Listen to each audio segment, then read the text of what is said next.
ఇక neck to neck BJP అదేవిధంగా Congress party మధ్య నెక్ టు నెక్ ఫైట్ ఉన్నటువంటి నియోజకవర్గాలు ఒకటి ఆదిలాబాద్ నియోజకవర్గం. ఆదిలాబాద్ లో ఆత్రం సక్కు బీఆర్ఎస్ పార్టీ నుంచి వెళ్ళి, సుగ్నా కుమారి కాంగ్రెస్ పార్టీ నుంచి వెళ్ళి, అదేవిధంగా బీఆర్ఎస్ పార్టీ నుంచి వెళ్ళి ఆత్రం సక్కు బీజేపీ పార్టీ నుంచి వెళ్ళి గోడం నాగేష్ పోటీ చేస్తా ఉన్నాడు. సో ఈ మూడు పార్టీల మధ్యలో ఆదిలాబాద్ లో మూడు పార్టీల మధ్య పోటీ లేకపోయినా బీఆర్ఎస్ ఇందులో తేలిపోతుంది, కానీ కాంగ్రెస్ బీజేపీ పార్టీ మాత్రమే మిగులుతాయి. సో ఇక్కడ నెక్ టు నెక్ ఫైట్.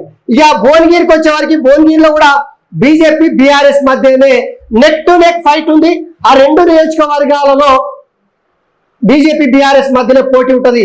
ఎవరు గెలిచినా కూడా తక్కువ మెజార్టీతోన పోల్ మేనేజ్మెంట్ బరాబర్ ఎవరైతే చేస్తారో, ఈ 2 దినాలు ఎవరైతే పోల్ మేనేజ్మెంట్ చాలా ప్రజల దగ్గరికి వెళ్ళి ఓటేయించుకునేటువంటి పరిస్థితి వాళ్ళు కల్పించుకుంటారో వాళ్ళు ఇక్కడ గెలిచే అవకాశం ఉంటుంది. ఇక చేవెళ్ళకి వచ్చే వరకు గడ్డం రంజిత్ రెడ్డి మధ్య కొండ విశ్వేశ్వరరెడ్డి మధ్య పోటీ ఉన్నప్పటికీ గడ్డం రంజిత్ రెడ్డి బలమైనటువంటి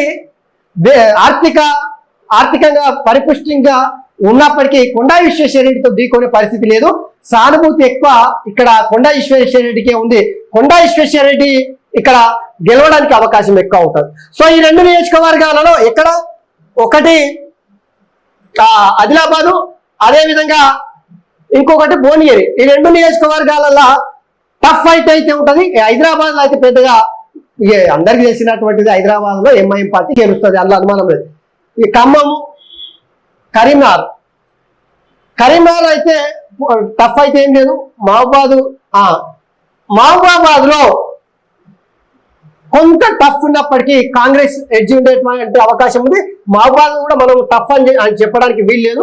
ఇక టఫ్ ఉన్నటువంటి నియోజకవర్గం పాలమూరు.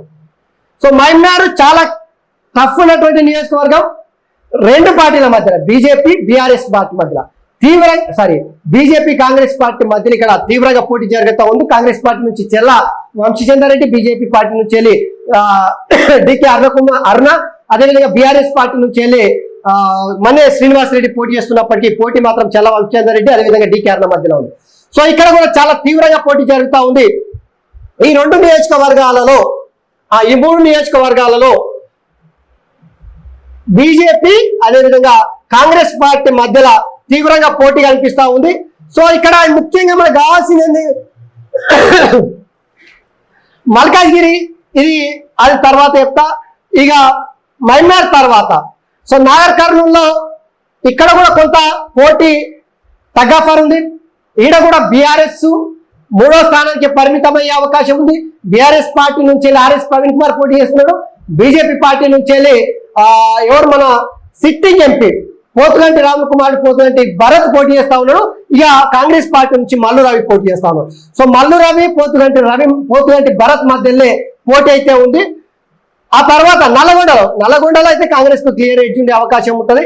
ఇక నిజామాబాద్, పెద్దపల్లి, సికింద్రాబాద్ అయితే సో వరంగల్లో కూడా కాంగ్రెస్ పార్టీ కొంత ఎడ్జ్ ఉండేటువంటి అవకాశం ఉంటుంది. అయితే సో ఈ 4 నియోజకవర్గాలు ఆదిలాబాదు, భువనగిరి, మైమ్నారు, అదేవిధంగా నాగర్ కర్నూలు, వీటితో పాటు ఏమున్నాయి ఈ 4 నియోజకవర్గాలలో బీజేపీ పార్టీతో నువ్వా నేనా అనే విధంగా టఫ్ ఫైట్ అయితే ఉంది.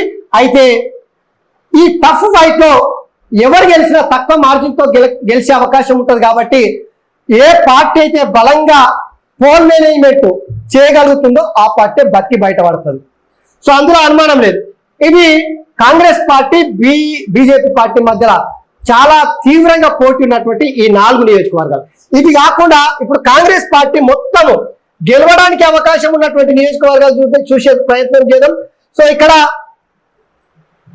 2 మెదక్, సికింద్రాబాద్, జైరాబాద్ వచ్చేసి ట్రయాంగిల్ పోరు. అందులో ట్రయాంగిల్ పోరులో కాంగ్రెస్ బీజేపీ ముందు వరుసలో 1వ స్థానం ఉండే అవకాశం ఉంటుంది. ఇక మిగతా ఆదిలాబాదు, భువనగిరి, అదేవిధంగా